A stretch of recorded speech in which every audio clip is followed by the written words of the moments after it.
Yazdıqca görməz oldum real həyat həqiqətləri.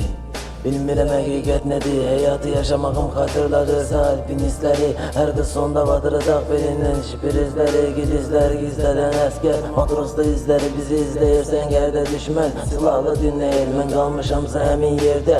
Ölümlə birgəyəm, sən əlimi tutma burax ölsən. Baxışda ölməsən, attım sonuna kimi mən.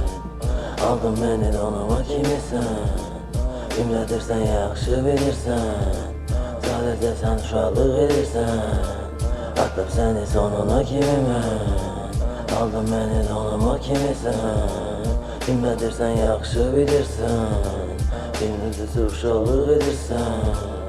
Keçdikcə yoldan, kəsib bir məhlə, qan bir də qəhbə. Düşmürəm çətinə, çətində qaldım, həmin ki mənlə. Nə desən pərdə, arxasında qalırsan mənlə. Həmin qız ərdə, sən sanırsan ki hələ də sənlə. Bu küləklər əsərkən 15-imdən qalan sazlar, sözlərimdə paramparça. Olduğum o hisslərdən ibarət bir gəmi düzəltdim, özümü orada patdı.